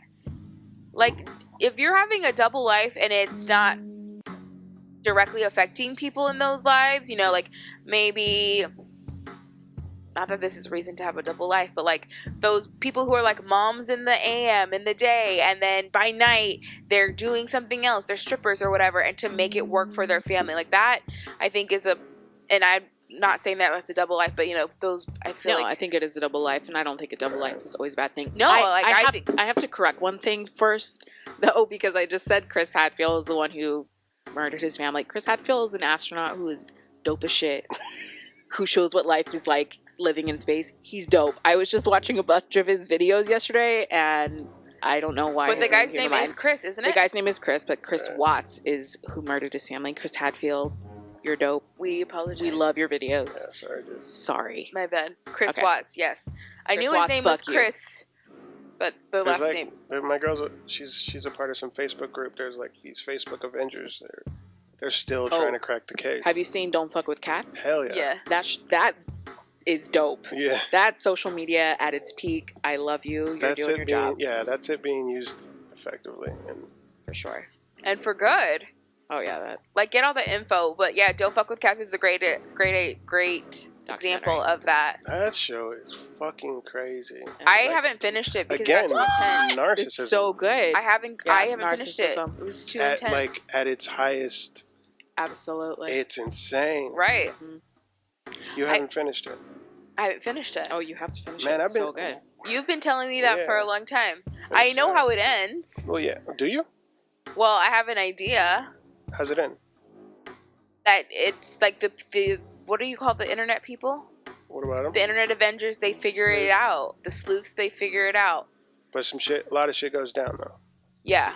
I don't know why it's called Don't Fuck with Cats, but I have the idea like the sleuths figure it out. That's what got the sleuths fired up. That's the number one rule of the internet. Yeah. You don't fuck with cats. The unspoken, unwritten. Oh. Yeah, that's what I mean. Unspoken. Okay. Don't Yeah. fuck with cats. Schooling me. Got Because it. if you do, they will track you down. Do they feel that way about dogs? No, cats. I feel that way about dogs. Well, don't fuck with dogs. Okay. But there's sleuths that would say I'm sure that. there's some people that like- ride with you. Oh, hell yeah. Okay, but I get it. It's those type of people that get really passionate and want to help the cat out. Yeah. Got it. Okay. What's crazy You're is that taking it too literally. No, I get it. That's how it started. they were not taken serious. Yeah. And they were spot on. Yeah. And they warned the authorities, like, hey, this guy's got some tendencies. Yeah, I saw the He's one. going to do it again. The He last did one it. I saw was like the Google Maps where they were able to spot the apartment. Right. They were able to find it based off little news gas station. stories. Yeah, Yeah. It's pretty clever. very clever. Well, this won't ruin it for you, but one thing that still gets me in that doc is the footage of the casino. When he sent her footage of the casino she worked in. Oh yeah, I don't know how that part ends. Yeah, they don't didn't really really explain develop. that. Yeah. They don't explain it much. It doesn't, and I think that was huge. Like, whoa. Yeah, creepy. I don't know how he figured out that it was these people looking for him. Right. How I did don't know he how- figure out exactly? Is that part of the story not developed in the doc? It didn't. No. It didn't. What? That's the one thing I really want to know. Yeah. It was was like a huge. cat and mouse chase for a little bit. It felt Oh, like. yeah. I mean, obviously, he either traveled to Vegas or he just, But how did he figure out it was that girl? Well, that he lady? infiltrated the group. They was create new that's right. groups, That's right. and he would get in the group. Got it. That's right. I forgot all this. Yeah. Okay, so even being like an internet sleuth could be like a double life, right? Like you do your 9 to 5, you come Yeah. home and you're just. So yeah, I do like that you said that. Double life isn't always a negative connotation. No. Yeah. But I do think in like protecting some of your energies, like you don't show everything to everybody, Yes. and I don't like. There's a fine line of like be yourself, but like know like what what background you're being yourself against. Exactly, because I think of my parents, and sometimes I do feel like I live a double life between me, my social life, people my age, and my parents. But I'm also like, is that just a respect thing? Like, I don't curse as much, although I do still curse. My mom hates it. I don't know, just like the jokes I would make, or like the illusions I would make. Like even my dating life, I don't really divulge too much with my parents. I've tried to like open up a little bit more about it with them. I never do. I don't know why. Ever. That's just respect. I think it's just a respect in the way we were raised. Like, So to that extent, I do think that is like, it's not a double life. Like I think not a double life. my parents know me, yes, and I live my life with the virtue of integrity. So I'm not like super different, but I think there's some aspects of my personality that if my parents They're like, not aware of. encountered, that if they encountered in a setting where it wasn't like father-daughter, mother-daughter, they'd be like, oh, shit. Mom and I had that conversation when we started the pod, and she started watching it, and I was like, hey, like I want to do disclaimer, like, you're probably going to hear stories that you've never heard of or experiences. Like, that dude that came over and scared the hell out of me. Like, they've never heard that story before. Yeah. Because I would never tell them. But I was like, but I want you to know, like, at the end of the day, it's still me. Like, no matter what, where I'm at, I'm always going to be your daughter. Like, I'm always going to act the way you think I would. So, right. like, with the virtue of integrity and, like, doing my best not to fuck someone else over. That's what I meant by that. I think when you're not recognizable, that's when you're living a double life. Right. Yeah. Ooh, yeah. But if it's like, yeah, you're doing different things, you speak different, or you know, you're into things they're not aware of, but at the end of the day, you're recognizable as Christina or Vicky. You know, yeah, that it's like, it's who a the perfect, fuck are you? Right. Yeah. That's the perfect way of saying that, That's and that's exactly what I said to my mom. And she was like, "Yeah, Yeah, see, you wanted to have that conversation with mom and dad. I did not. It's not that I didn't want to. I just did not feel a need to. Because I'm just kind of like, I don't know if it's, I think it's more like I just trust my parents not to judge me or not to, like, think of me differently. Like, yeah, I trust them in that way too. But to be clear, it was just out of respect. No, I know. Always out of respect. I know. I hear you on that. It's almost like kind of like, hey, just letting you know, and like, this is how I would like you to respond to it. Yeah.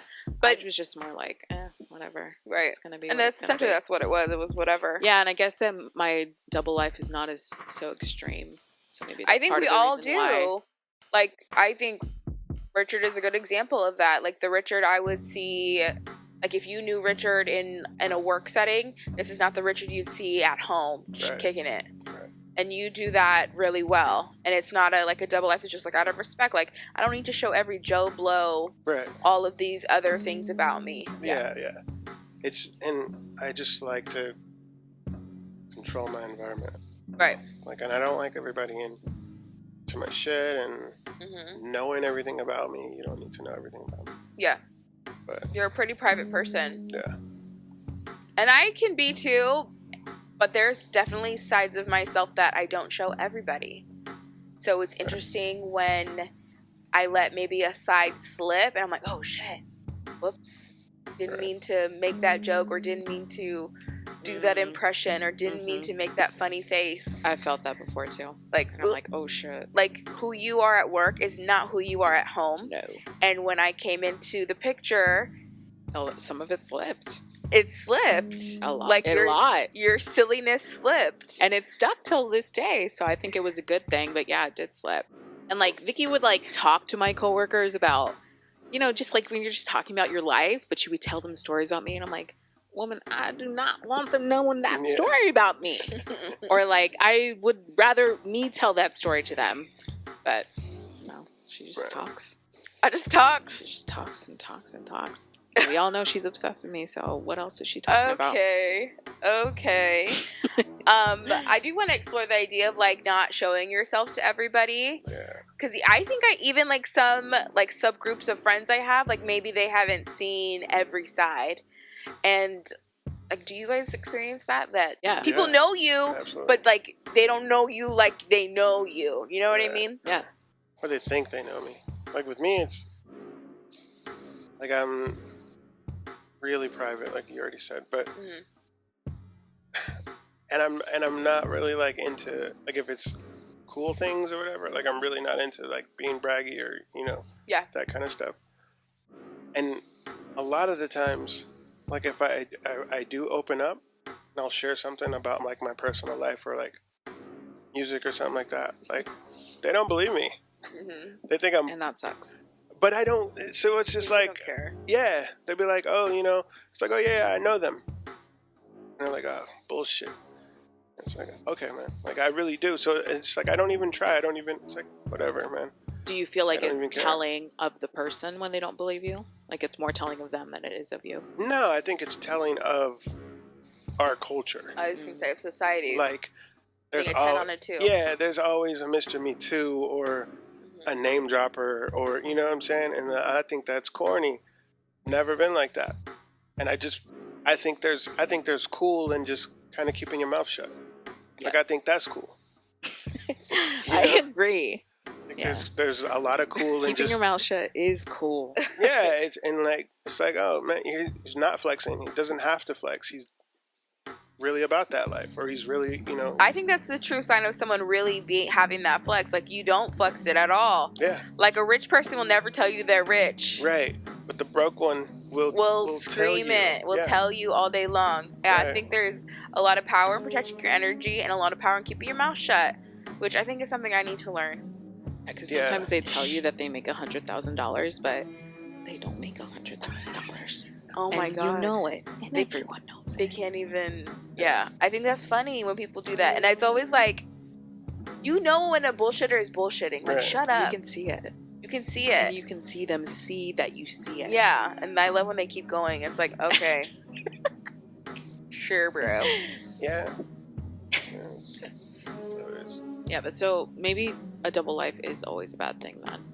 Because I think a double life... No.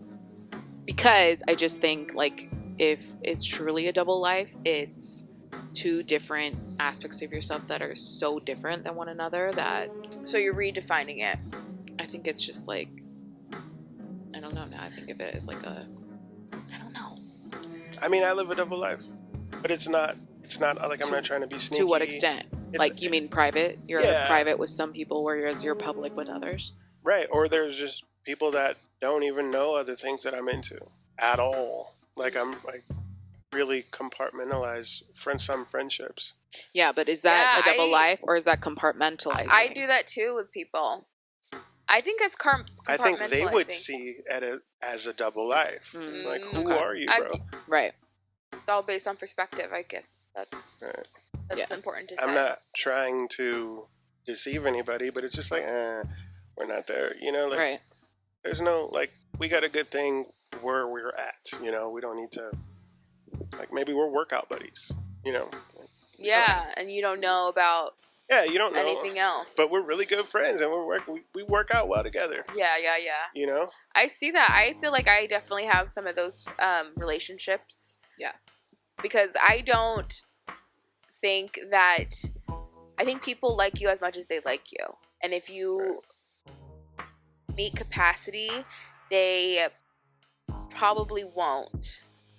Because there's some friendships I have where I'm like I'm the solid one, I'm the clear-headed one, I'm clear-headed, and there's a lot of relationships that I have where, like, with you guys, I'm like wild, like frazzled, always like can't figure something out, or like being too silly.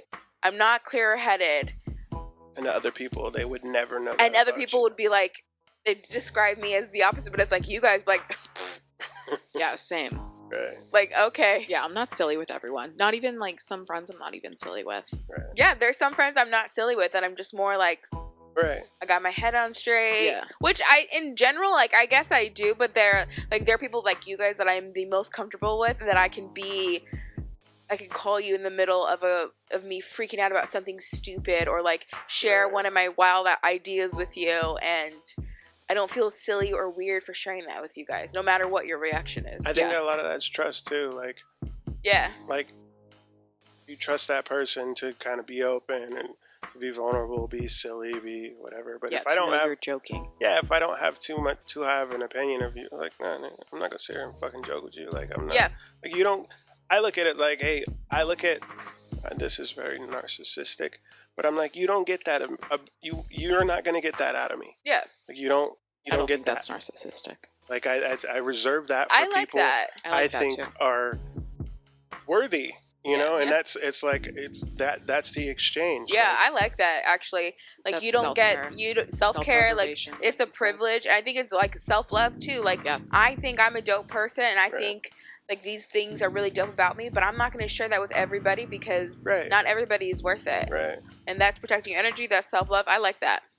But yeah, there's people that I'm not silly with, and not that I'm not like jovial to be around. That's not the role. I still like you. I'll still joke around with you, but like that stupid ass prank I was playing on the nightcap, like, I'm not going to do that to every single friend I have in my phone book. Like, I'm just going to do that with the friends that I know would, one, find it funny, and two, would know that I'm joking. Yeah. And like not hold it against me later on as like an aspect of my character to like pull a stupid prank. So, but I do appreciate people that I can really be all of those things with. Yeah. It makes things really easier. And like, I can remember some relationships where I just get tired of being one way, and I just kind of like want to let my hair down, as a saying, and just be silly. And then like I remember I've like caught myself in the middle of it, like, oops.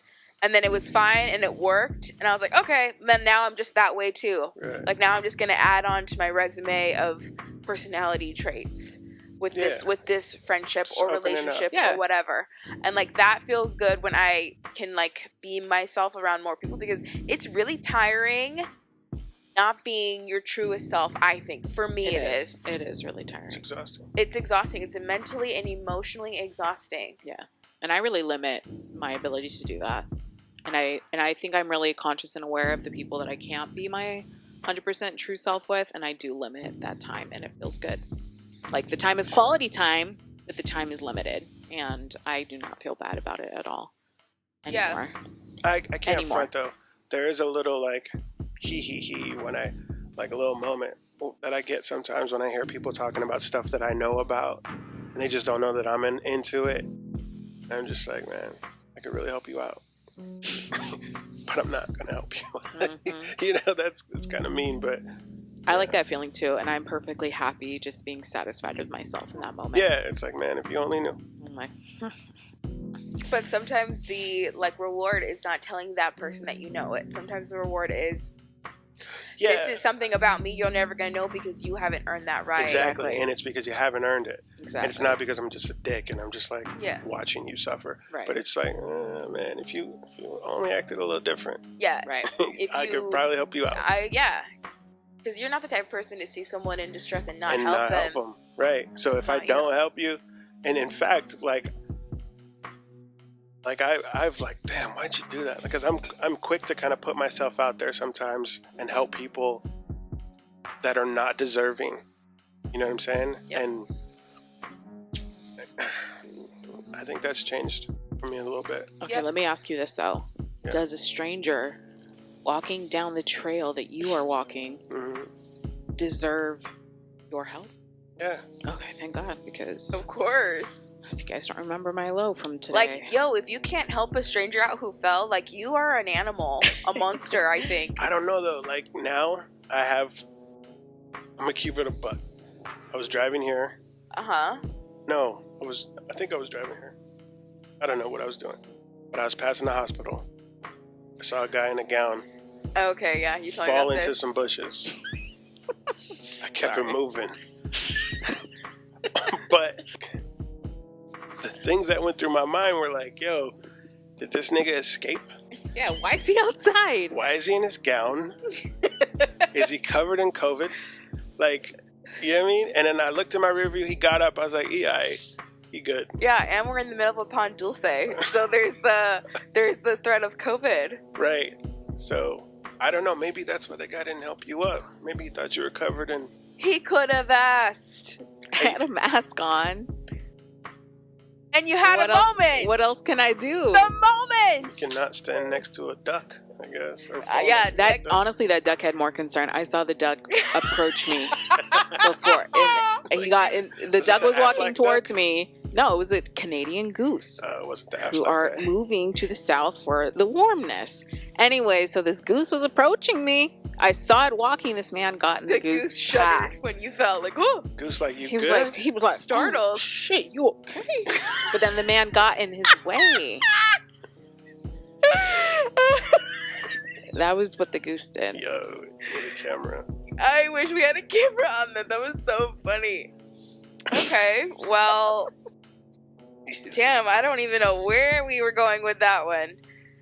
Oh, how Richard would help a stranger. Yeah, for sure. Oof, that was... It's different times, though, man. Like, it's hard. It's hard to... It is hard, and sometimes helping people that I don't like, oof, that's like the hardest pill to swallow. Yeah. Just because, like, I know this is the right thing to do, but fuck, I don't want to do it. Yeah. My mom's always told me, like, just keep being you. Just keep, and that's something I've bought meals for people, like homeless people. And they had the nerve to ask me, what'd you get? And it wasn't what they was fucking with. And they're like, I'm cool. And they rolled over on the concrete and I was like, well, fuck this then, man. I'm going to take this double cheeseburger back. Right. I left the water, but You know, but I'm gonna keep. You know, I'm not Yeah. gonna not be me. And Yeah. I used to keep a sleeping bag, like an extra sleeping bag in my car, and That's a good idea. I would, yeah, because they're dirt cheap. You know, like sometimes you can get them for like $10. I use it like as a seat cover, but it would really be because in the winters it would get really cold. You see somebody, and I would give them away. I had a guy. I don't need that. What am I gonna do with that? It's like, all right, for sure. See you. I think that's good advice though. Like, keep being you no matter what the circumstance. Yeah. And my mom used to call it like, it's just another jewel in your crown. These things that mom and dad did for you, I've never heard of that. You've never heard mom say that? Another God, jewel so in your annoying. crown. Another jewel in your crown. Hi, Chihuahua. Whenever you do something and no one said thank you, like, you don't do it for the thank you, you do it for the jewel. We obviously learned different lessons growing up. I think we just paid attention to different things. I think we learned different lessons. So Maybe. Christina, can you verify this? Vicky told me she was such a brat and such a baby when it was somebody else's birthday. She would demand another present. Yeah. Absolutely. Yeah, and they'd have to relight the candles so I could blow them out. That's She was crazy. such a diva. I'm such an Aries. there is- And I feel like there's still some What? How? of that now. Like some of that How? has crept into adulthood. It's not nearly as extreme. How? And now it's turned into now she has to be the biggest celebrator of your birthday. Because if mom and dad try to up Vicky, she doesn't like I that. love birthdays. So now she exactly. You love birthdays because you like to. But now I've translated it to other people's birthdays. I mean, I love it. I don't mind it at all. My last birthday, which was in quarantine, she drove me around San Francisco for With a few snacks. hours with snacks. Took me to all my favorite spots. Yeah, I've done So- your birthday really big. I planned a whole Yeah. surprise dinner. Yeah. Yeah, it was great. I'm not saying you don't do that. I'm just saying, like, I love where the energy's been channeled. It's a good place. but what are you saying that the you're still a brat sometimes. Oh yeah, all the time. Yeah. but see, there's people in my life that don't think that about me. They're probably like, nah, that's crazy. All right. Vix never, but like, nah, I'm a huge brat. Oh, yeah. 100%. Dude, I'm a pain in the ass. I recognize that. So much. Like what used to be my thing, like my tell was like my desk was always a mess at work. And like I'd be so organized on top of it in other areas, and then like you'd walk into my classroom or where my desk area was and a mess. And it just used to be, it's like sometimes those things of like who you really are creep in and they just don't show themselves. yeah, see, that's as not weird. obvious. That's not weird to me at all. Right. I would be more weirded out if your desk was organized. Yeah. Hmm. Never. Did you know what's really going on? Yeah, because someone did it for me. Because I live right next door to her, and I know what she lives in. Yeah. Oh, man, my favorite thing to do would go to her desk and steal the coolest thing on there, put it in my office. She And would me never not know. I would never know until I went in there and found it myself. Exactly. Yeah. She would not know it was gone. She wouldn't even know it was there. He had a printer I had for like 3 weeks because I didn't know. It took the whole Ay, printer. Chihuahua. All right. There it goes. All right. Well, I think that's an interesting thought to think about. Like, are we keeping it a buck with everybody? And like sometimes a buck is different. Like the way I'm with you guys is not the way I'm with everybody. But like for me, I always want to be recognizable. I don't want to be someone like. I think the biggest thing is like people who really, really know me and they see me in a different setting. Like, am I still the person you know? And that to me is a good check-in. Yeah.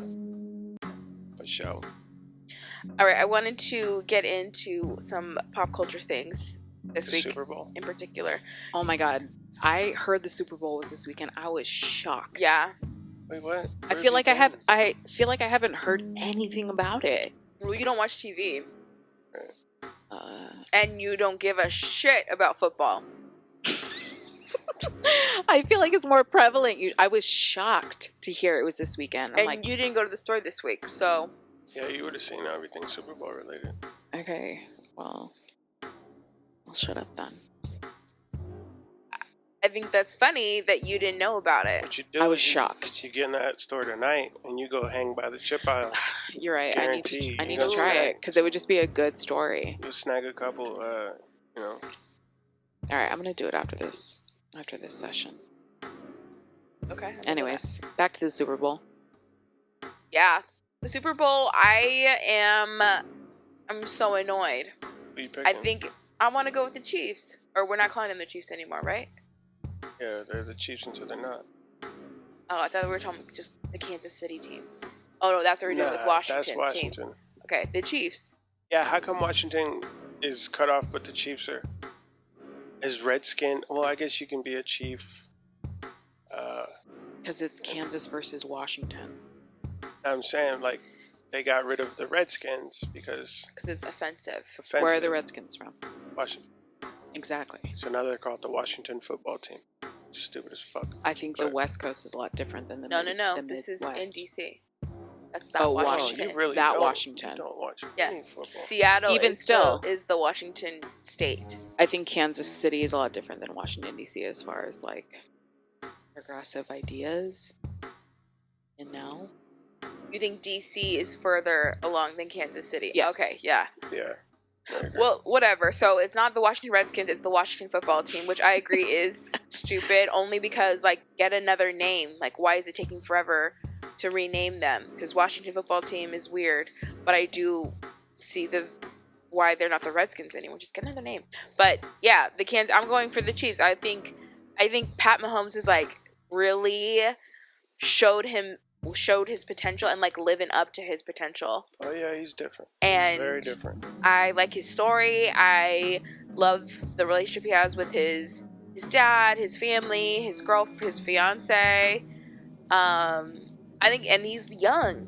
He's living that, like, dream that everybody who has, like, a sports dream like that's Pat Mahomes. It's cool to see those people rise to the top.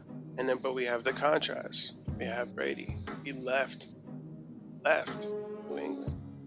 Yeah. And he's right back in the race.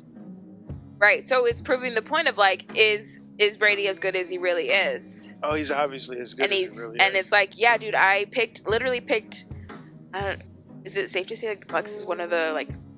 No, they're good. Are they? Yeah. I remember when they weren't. They had a good... But, like, he was like, all right, who wants to go to the Super Bowl this year? Let's go. Me and Gronk will take you. Yeah. Nah, but it was more, definitely more than that. But yeah, essentially. Just me being funny. Yeah. It is cool to see, I don't know, because I don't like the Patriots. And, like, that's just, like, in football culture, like, you either fuck with the Patriots or you hate them. But you respect Tom Brady's talent. Yeah. Is him leaving New England? I know it's a big deal because he's, like, led them to the Super Bowl a bunch of times, but is there another reason why it's a big deal? Yeah, his relationship with Bill Belichick. Who? The coach. Why? What's wrong with that? They were tight. They used to kiss. They used to kiss? What? On the lips. No, they didn't. Oh, yeah, that's the owner. My bad. What? I'm just saying they're tight. Nah, it was said that the relationship was pretty toxic. It was pretty toxic. And Interesting. And Belichick was a hard person to work with. Like, I can see that. Talk about, like, they'll walk down the hall, not see each other for some time. He won't even acknowledge Tom Brady. Won't even say hi. Won't even say hello. And that was a regular occurrence. And he made it a point to, like, if there was a mistake, to just kind of really lay into Tom Brady. Like, really lay into him. He didn't show any favorites, which is cool. I support that. But obviously he couldn't tolerate it anymore. Yeah. He dipped. Because he could have... I mean, it's the Patriots. Like, there aren't too many really good players that don't want to fuck with the Patriots, right? Especially if Tom's there. He could have stayed there. Yeah. He didn't leave because of the New England winters. It's true what they say. People don't leave jobs, they leave bosses. Yeah. Right. Hey, fuck yeah. Especially in sports. Yeah. Oh, in life. I think if it's a toxic situation, you get the fuck out of here. Right. I'm Tom Brady. I don't need to fucking sit here and take this, okay? Right. I am as good as they say, and I will go live it up in Florida. Exactly.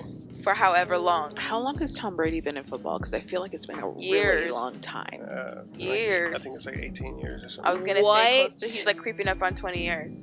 What's the 40. average span of time for, like, a He's been in it for a long time. 7 years. Right? It's like, that It's sounds crazy. How is he okay? He's that good. He's got a team around him. Like, he's got the best care. He's got good He's care. a quarterback. He takes care of his body like so LeBron. long?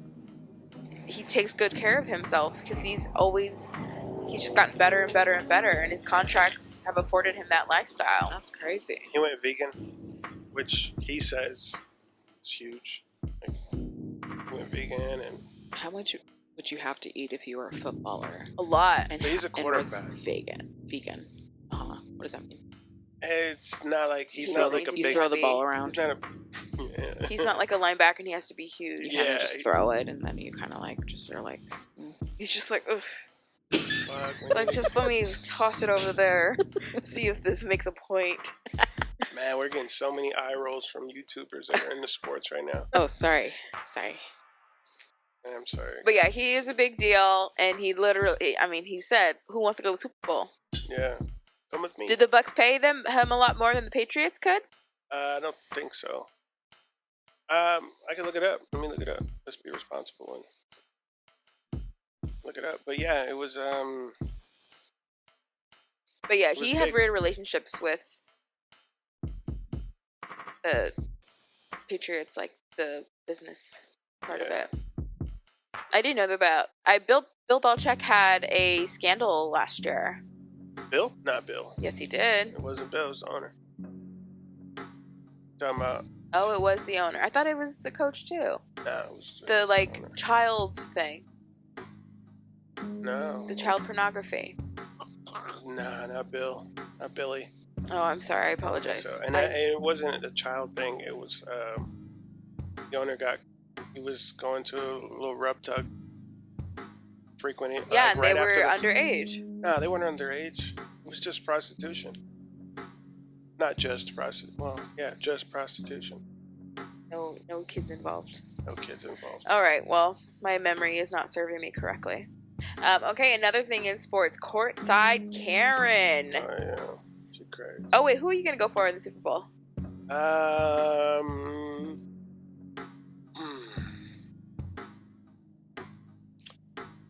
I don't. I'm rooting for Tom. I'm salty with the Bucks because many moons ago they played the Raiders in the Super Bowl and won, and I will hold on to that for the rest of my life. I'm rooting for Tom because what he's doing is amazing. I think Pat Mahomes gonna have many opportunities. Like if I'm not. I don't have a horse in the race at all. I'm not gonna bet. Yeah. Anything like that. So I wanna. Like, it's gonna be a good game. But Tom Brady has so many rings. He doesn't So need another what? one. What doesn't is need that? another one. No. Why does he need another one? Like, let Pat Mahomes take it home. That's such. Not that I'm saying let him, like, give him the challenge that he wants to challenge, but do we really want to see Tom Brady win another one? That is such a millennial attitude. I'm a millennial, and I so are know. you. No, I'm not. Obviously, I've You're- detached myself You're from this born in the age of... generation. But it's like, oh, he has too many. Yeah, dude, not like, fair. wealth is unequally distributed. It's Like, not so wealth. are championships. No. I'm using is wealth. I'm using the analogy. What do you mean it's not wealth? You don't think Tom Brady's the highest paid football player? He's not. Who is? I don't know, but it's not Tom. He made $50 million this year, I think. God, only 50. Yeah. Jesus God. Christ. He is. That is nothing compared to your 25. Oh my. Poor man. Yeah, He's been no, robbed. but no, there's no participation. All right, for I want to champions. see Pat Mahomes take it. Let's do it. I want to see that. I love the underdog story. How is the I'm a underdog? fiend He's for the- won the Dude, championship last everyone's year. an underdog when it comes to playing Tom Brady. He's not an underdog, but when you're playing Tom Brady, you're the underdog. I love it. I love to see it. Let's go. All right. Let's go. I'm ready. Sorry, back to courtside Karen. Christina, do you know this story? Yes. Oh, interesting. Good. Okay. It was on the Daily Mail Snapchat story. Okay, cool. So, if you don't know what happened, the Lakers played the Atlanta Hawks this week. This woman and her husband and her friends had courtside seats. The husband was... What you do with courtside seats is you talk shit. You get courtside seats just to talk shit, I think. And talking shit to LeBron James. LeBron piped back. I think he called him a bitch or something like that. Yeah, he called him steroid something. Oh, yeah. Something about steroids. And the wife got loud, and the wife started barking at LeBron James, which... She called him a loser. He just won a championship, by the way. Right, that's like the irony. Like, he's a lot of things, but a loser is not one. But it's like this young girl, she was 25, married to this older gentleman who's obviously loaded, and so it was funny. I thought it was interesting. Like, girl, you don't even know how to act on a courtside. Yeah, she didn't even Sit down, enjoy it. Like, LeBron James isn't talking shit to your husband to be a dick. It's just kind of like part of sports culture. But it was so embarrassing for her. Like, I was embarrassed. Like, she really thought she was for doing. her. She really thought she was standing up for her husband. Like, I'm gonna have my husband's back, girl. If you don't yell at LeBron James, it doesn't mean you don't have your husband's back. Like, this is sports. And you called LeBron James a loser. Yeah, you see her like getting up in her Yeah. YSL heels and trying to. It's like, shut, girl. At one point, there was What are you doing? The vibe was that she feels at some point that she's better than LeBron James just at life. You know what I'm saying? Like, she had her YSL heels. She's stunting on the gram. She's calling him a dumb loser, and like, this is some fucking bum. It's LeBron James you're talking to. It's like very strange. It's weird as fuck. Strange that she thought that barking at LeBron James meant she had her husband's back, or that it meant anything. Like, she was.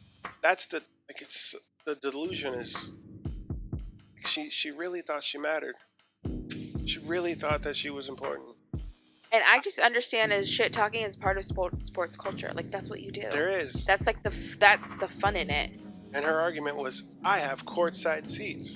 Okay. It's like, and you got escorted out of the court because you were acting a fool. And that's LeBron James, and he can tell you, he can make sure that you never have courtside seats again. Stupid. Just stupid. Yeah. Girl, what were you doing? Like, what do you think you were doing? Because nobody cares, and she ended up apologizing. But she doubled, I think, I don't know what she thought, but she doubled down that night. She got on live and talked shit. She talked us through the whole thing. Yeah, she doubled down, and I think she really got the smoke. Like, her shit's private now, and then she's like, whoa, like, holy shit. He's LeBron James. Like, I'm not gonna win this. And then his response was pretty graceful. It's just like, yo, like, we're just talking shit. LeBron's response. We're just talking shit. Like, and she got involved and she was big mad. You know? And she ended up looking real stupid. And that was one of the things that LeBron named when someone asked him, what do you miss about playing live? And he's like, the fans. Right. Like, talking shit, the banter. Right. I think LeBron kind of got away with one, right? You know, calling her a stupid bitch is a little crossing the line. Right. But I think he was able to kind of slide past that by saying, man, I miss the fans. Yeah. You know? Yeah, definitely. I would see that. But also, no, there's no but also. Yeah, you don't, like, what? Like, we don't need, a man does not need to call a woman a stupid bitch. Even if she is being a stupid bitch, you don't, it's not. Yeah, you don't need a name. You don't need a, I need to call her that. But, yeah, she was. I thought it was funny how it's just like the contrast of like really like knowing how to have someone's back. Like on Twitter, it was like, you're lucky Savannah wasn't there. Right. And there was like all these memes of Savannah on her way. And it's like, no, that's having your husband's back. She doubled down on that too. She was like, she said, how come it's okay for her to have her man's back, but it's not okay because for you me? were attacking him for no reason. Yeah. I think that's the difference. But that to me is like, yeah, that's having your man's back, or that's having someone's back. Not just like barking because you want to bark. It's like, we're so easily triggered these days. It's like, notice what environment you're in, know who you're talking to, what's actually happening. That's the thing. Like, you can tell she's such a young girl. She's so young. She's 25. She doesn't even know. Like, oh boy has filled her head up, told her she was beautiful, bought her a brand new butt. Boobs, whatever. And she just really thinks she's important. She's not at all important. You're not important. Well, she's not important in the scheme of like this story was stupid. Like, you didn't need to do that. Right. I'm sure she's important to somebody, but in the world of sports, Nah, You're but courtside Karen now. I think it's important that all people realize that we're not that important. Like, yeah, we're important to our loved ones and everything, but come on, like, Right. the entitlement that goes along with that, like, it's... I agree. Like, We're a very chill. entitled society that everyone needs to hear my opinion, Right. and if you don't agree, then I can't engage with you. That shit that triggers me. It's delusion. And like everyone needs to be aware of our triggers, because it's like the whole like gluten-free thing, right? Like everyone wants to be gluten-free, but they're not really gluten-free. They just don't want to eat bad, or they don't want to eat a certain something. We're so entitled to be triggered by everything. What are you looking at me like that for? What you talking about gluten-free? I know. Because I made the contrast. Like people who say they're gluten-free, like now we're entitled to go by your dietary restrictions, now you can claim that you don't eat that because you're gluten-free, but you're really just, you don't like that. And now we all have to readjust the menu or whatever it is because you are gluten-free. And and now you want to tell me. Right. It was a poor example, but in my head it's making sense. Makes sense now. It does. Okay. Which is... You're quiet over there. What's your opinion? Because I like that you don't really mess with sports, but like you have a vast understanding of it. Like as far as what the culture is, what do you think? You know the story, which was surprising to me and alone that you were aware of it. Was she like getting on the court? Yeah. Like, okay. She was Then, wilding out. she's got to go because she's just like interrupting the game. It was like a whole thing. Like they stopped the game for her for this interruption, and like she still wouldn't leave. Security came. She finally left, but it was a whole thing. It was like shit. Yeah, that's like crazy. You got to go. Trying to watch the drama game. queens for drama, just to be drama queen. Even in a middle school basketball game, you would get kicked out if you Yeah. did some stupid shit like that. So And yeah, that's the thing. bye. Nobody came to see you. Yeah, Nobody gives a fuck about you. that's true. You're not important. Yeah. Keep stressing that. I know, but she's not. I think that's an important thing. Like, it's like that thing of like, what is everyone going to think? It's like, no one's thinking about you. Everyone's thinking about themselves. Yes. Like, no one has time to think about you because we're all so stuck. Oh, what is everyone going to think about me? Like, nah. That's We're so concerned with ourselves. They're not thinking about you. Trust. We're all in these bubbles, and then it's so apparent. Like, it's embarrassing. It's a good check-in. I saw this video this week of like me worried about homework, and then it's like a Google Maps image of you pulling out of your house, your state, your country, your globe, and then they go into like where Earth is on the solar system and like the galaxy. It's Small like, everything is. yeah, how I was like, oh, that's perspective. Right. And I think I can see how that can be like anxiety ridden for some people, but for me, who often gets in my head and like I lose sight of what is important, like that was a good visual for me to be like, my problems are big, but they're not that big. Like in the scheme of life, this is going to be okay. But what do you say to the people that don't get those check-ins, that don't get those reminders, and they kind of remain in this realm of like me? I think it becomes like, I think that says more about you than anything else. I think that's people not, that you haven't created those bonds with people, because someone who loves you is going to tell you that hard shit. Like, what? Shut up. Right. So I think no one really loves that person. But what's the effect?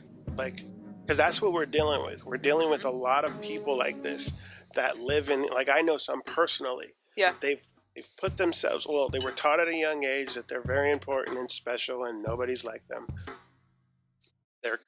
They continue to live like that. And nothing can get through to them in this little bubble. And we keep going back to this narcissism shit, but we're building these like monsters, and they're everywhere. And I think that's an example of one. I know it wasn't that serious, but to me, that's what I saw. I saw a person that really feels like she was so entitled and important, and when she was really not. But it's like, man, that's not something that she didn't just get into that mood. That's something that's developed. Yeah, that's something that's been embedded you the entitlement. I think what you say to those people, I feel sorry for those people because I think it really stunts their growth as a person and their opportunities and the experiences they have with people. Like, yeah, it's great to have money in life, but if you are unhappy, like, money will never buy you happiness. If you don't have anyone to make a joke with or like someone to be there for you on a tough day, like, that shit, that I feel sorry for you. Yeah, I think that's what happens. You end up alone. You end up stuck with this person that you like. She's gonna end up stuck with her husband, who is probably gonna unfulfill her in one, if not more ways, or die and leave her alone, like literally alone. So, but I think isn't that like every Karen ever? Yeah, it's exactly. Kind of like it's that slow burn. So we can gratification. Yeah, we could probably identify some markers in each one of these. Yeah, Karens. There's some consistencies for sure. It's like, amongst all these people. The entitlement of like that my way is the right way, what I want is what is right. I don't know what to say to those people. Those people flabbergast me. I'm just like, you're serious? They're so disconnected and removed. So disconnected, and I feel sorry for you. It's really hard for me to have anything else. Like, I want to slap you in the face. They scare the fuck out of me. They are scary because it's like there's no reasoning. Like, what are you missing from this very large picture? Right. I have family members that are like that, and it's so frustrating to me. Like, what is your problem? Like, I feel so bad for you. I think everyone knows someone like that they're just overly important. Right. It's like those, I don't believe in participation trophies. Yeah, that's I corny. Don't think I ever got one. But I think there's a lot of, like, you need to learn how to lose and you need to learn how to win. And, I mean, I don't subscribe to never telling or not telling your kid that they're amazing or not telling your kid that they're special. But there's a fine, like, you need to do that responsibly. Yes. You need to. Yeah, I agree. Introduce losing, like the whole letting your kid win every time. Like, no, that's not real. That's not real. And I think that is the marker that we can identify with all of these kind of Karen situations. They either grew up without consequence, without losing, without knowing how to lose. I bet Courtside Karen has hella participation trophies. Right. I was always taught, like, it is much better to be a sore loser than a good winner. I played sports my whole life, and that was one of the lessons that I learned. Like, I'm super competitive. It's better than to do what?